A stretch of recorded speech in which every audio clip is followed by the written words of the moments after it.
Hello friends. आज हम लोग acid base and salt chapter का मेरा पार्ट 2 कवर अप करेंगे। और इस पार्ट 2 कवर अप में हम लोग आज सीखेंगे कि एसिड बेस में क्या कॉमन होता है और उसके बारे में जानेंगे, पीएच वैल्यूज़ के बारे में जानेंगे और आज सॉल्ट को कवर अप करेंगे। इस वीडियो में आज यहाँ तक कवर अप करेंगे। तो सबसे पहले हम लोग देखते हैं, आज यहाँ से शुरू करते हैं common in acid and base. तो ये आपको हम बता दें कि एसिड और बेस में कॉमन क्या होता है।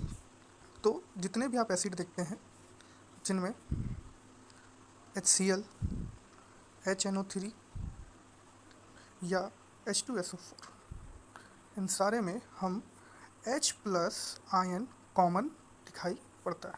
अब इसको हम लोग जब भी किसी भी एसिड को जब हम लोग किसी भी एसिड को अगर हम वाटर में डिज़ोल्व करते हैं, तो जब हम लोग डिज़ोल्व करते हैं तो हमें H3O प्लस आयन यानी कि हाइड्रोनियम आयन शो होता है। ये हाइड्रोनियम आयन मोर एसिडिक का नेचर यहाँ पर प्रेजेंट होता है। और हर एक एसिड में आप एग्जांपल से आप देख सकते हैं कि when acid is dissolve in water it dissociated hydrogen, मतलब जब भी आप किसी भी एसिड को पानी में डालेंगे तो उसमें हाइड्रोजन डिसोसिएट कर जाता है, मतलब ब्रेक डाउन हो जाता है। तो वो H प्लस आयन के रूप में टूटता है। HCl में H plus and Cl minus ion टूटता है। H2SO4 में H प्लस और SO4 माइनस में टूटता है। और नाइट्रिक एसिड में H प्लस और NO3 माइनस टूटता है। एसिटिक एसिड की अगर बात करें तो उसमें एसीटेट आयन और हाइड्रोजन आयन टूटता है। तो कुल मिलाकर पूरे के पूरे एसिड में अगर हम देखें तो हमें एसिड में H प्लस आयन कॉमन दिखाई पड़ता है।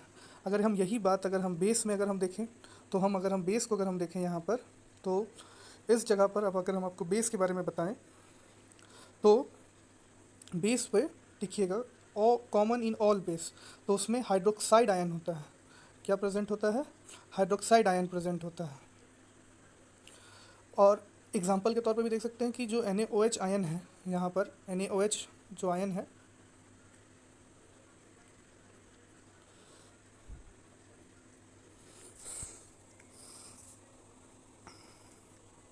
हाँ, यहाँ पर जो NaOH आयन है, when hydroxide is dissolve in water it dissociated the hydroxide ion and the sodium ion, and NaOH ion is an Na plus and OH minus. Same similarly KOH यानी कि पोटाशियम हाइड्रोक्साइड में भी K plus और OH minus दिखाई पड़ता है। इसके बाद हम लोग न्यूट्रलाइजेशन रिएक्शन देखेंगे। when an acid react with a base, the hydrogen ion of an acid combined with the hydroxide ion and base and the form of water.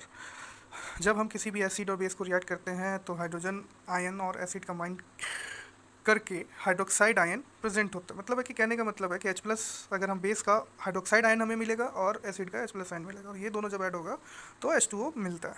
Example के तौर पे यहाँ पर आप एग्जाम्पल देख सकते हैं, NaOH और HCl को जब मिलाएं तो NaOH का OH माइनस और Na प्लस में ब्रेक डाउन हुआ, मतलब डिसोसिएट हुआ, और HCl में H प्लस और Cl माइनस का हुआ।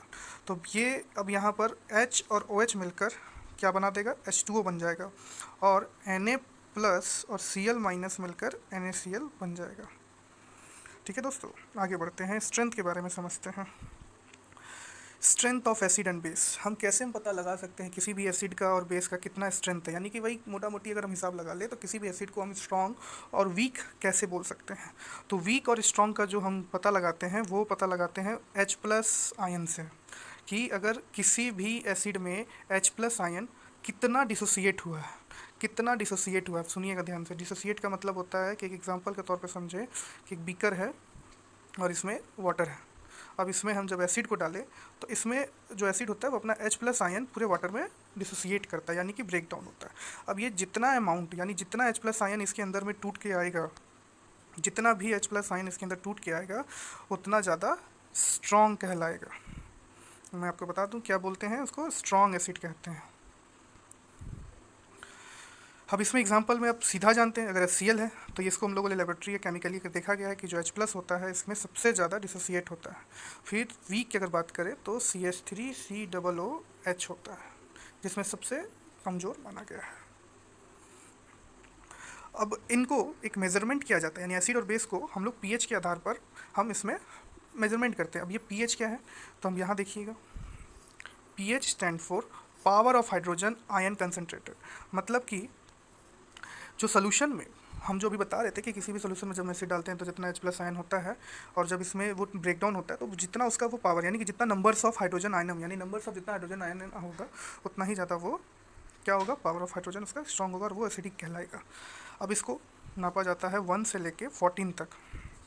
देखिए कुछ इस तरीके से ये होता है, एक pH का स्केल होता है और यहाँ पर ये 1 होता है और यहाँ पर 14 होता है और यहाँ बीच में 7 होता है। 7 ये न्यूट्रलाइज पॉइंट है जहाँ पर H प्लस और OH माइनस आयन मिलकर प्योर वाटर प्रेजेंट करता है। 1 का कहने का मतलब होगा कि यहाँ पर सबसे ज़्यादा H प्लस आयन मिलेगा, और 14 कहने का ये मतलब होगा कि यहाँ पर H प्लस आयन सबसे कम मिला होगा। ठीक है दोस्तों,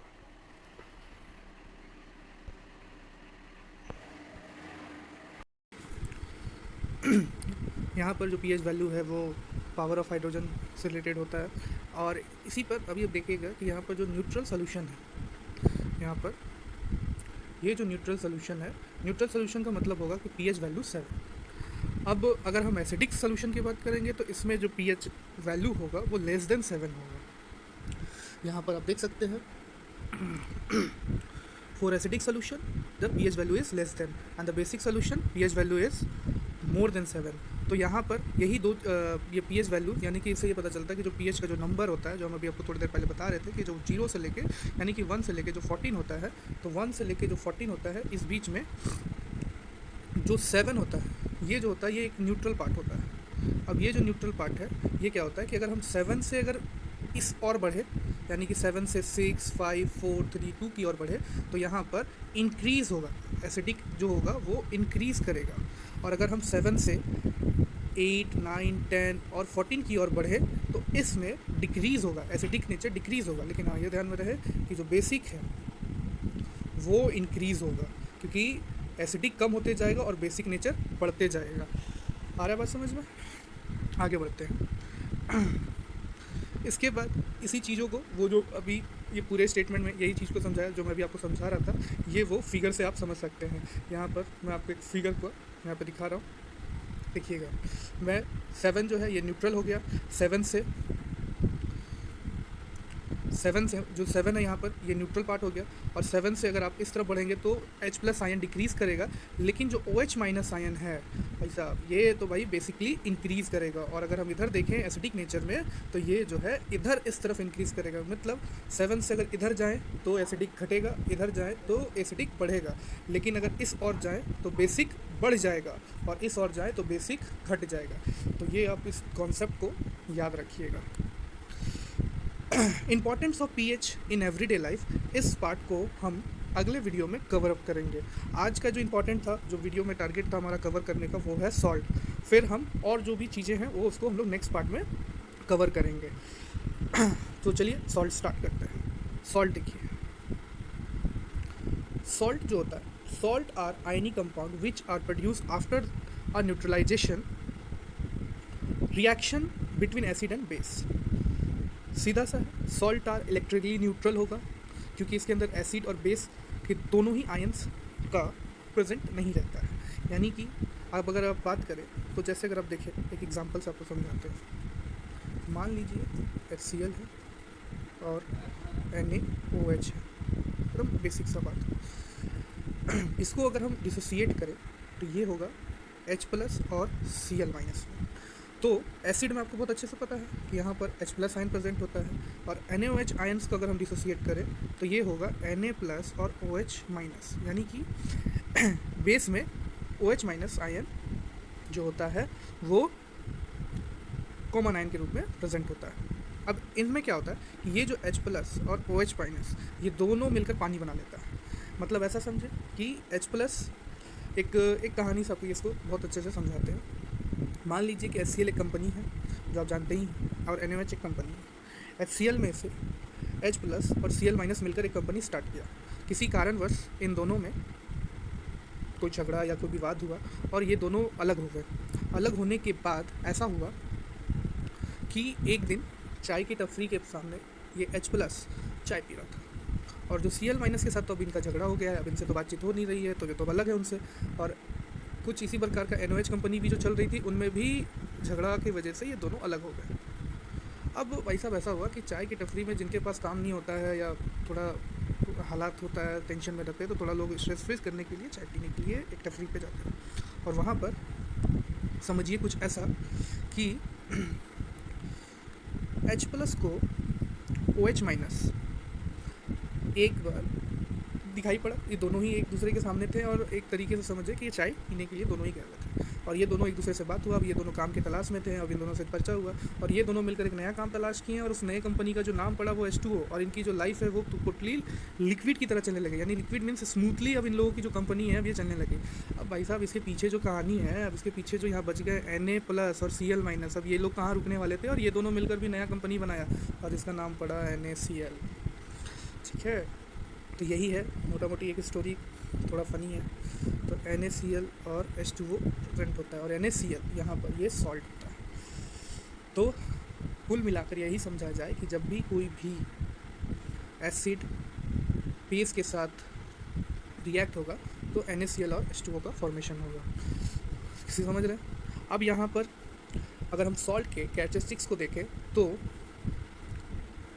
most of salt are crystalline solid, जितने भी सॉलिड होते हैं क्रिस्टलाइन सॉलिड होते हैं। सॉल्ट में भी ट्रांसपेरेंट और ओपेक ऑब्जेक्ट में होंगे। Most of salt are soluble in water. Solution of salt conduct electricity, और जो सॉल्ट का जो सोल्यूशन है, अगर मान लीजिए कोई भी सॉल्ट को अगर हम किसी वाटर में डाल दें तो वो इलेक्ट्रिसिटी जनरेट करेगा। ठीक है, इसके बाद अगर हम यहाँ पर अगर एक और बात बता दें, ये जनरली सॉल्ट मोल्टन स्टेट में होगा तो भी ये करेगा। अच्छा, सॉल्ट का टेस्ट होगा ऑब्वियस है, कैसा होगा, सॉल्टी होगा, सॉर होगा, स्वीट होगा, बीटर होगा, सर्वी होगा, ये जितने भी है सॉल्ट का फॉर्म थ्रू टेस्ट में रहता है। और न्यूट्रल सॉल्ट जो होता है वो ऑर्डरलेस होता है, और जो सॉल्ट का जो कलर होता है, कलर्ड भी होता है, कलरलेस भी होता है। अब कलर्ड में आप कॉपर सल्फेट आयन को भी देख सकते हैं, आयरन सल्फेट आयन को भी आप देख सकते हैं, वो हम लोग बाद में देखेंगे। अब क्लासिफिकेशन ऑफ सॉल्ट को देख लेते हैं जल्दी से। नॉर्मल सॉल्ट जो होगा वो NaOH और HCl, जो अभी मैंने ये एग्जांपल से आपको ये समझा रहा था कहानी। अब इसी को हम लोग नॉर्मल सॉल्ट जानते हैं। अब एसिडिक सॉल्ट को देख ले, तो एसिडिक सॉल्ट में NaOH और H2SO4 को जब हम लोग मिलाते हैं तो यहाँ पे ध्यान दीजिएगा, ये NaHSO4 जो आयन बनता है पार्शली रिप्लेस करता है एसिडिक सॉल्ट, मेनली होता है रिप्लेस बाय हाइड्रोनियम आयंस। ठीक है, which calculated the amount of base is weighted a poly basic या एसिडिक सॉल्ट ऑप्टेंसिक होने के बाद ये होता है। और बेसिक का क्या होता है कि ये हाइड्रोक्साइड आयन के डाई एसिडिक बेसिक में एसिडिक रेटियल को करता है, तो basic furtherly react with acid gives to form. ये हो गया बेसिक सॉल्ट का। डबल सॉल्ट में ये होगा कि आपको यहाँ पर दो सॉल्ट को एक साथ दिखाई देगा, यानी कि मतलब दो सॉल्ट मिलकर एक सॉल्ट बनाएगा, तो उसी को हम लोग डबल सॉल्ट कहते हैं। Family of salt, common acidic जो होगा वो बिलोंग्स करता है सेम फैमिली से रिलेटेड में। अब जैसे NaCl, जैसे कहने का मतलब है कि कोई भी जैसे क्लोरीन है, अगर सारे में क्लोरीन दिख रहा है, जैसे मान लीजिए NaCl, MgCl2, तो अगर सब में कॉमन दिख रहा है, तो आप इसको समझ लीजिए कि वो उस फैमिली ग्रुप का मेंबर कहलाएगा। जैसे यहाँ पर आप देखिएगा सोडियम क्लोराइड, कैल्शियम क्लोराइड, और it's belong to chloride family. अगर हम कैल्शियम क्लोराइड, कैल्शियम सल्फेट, तो ये बिलोंग्स टू कैल्शियम फैमिली।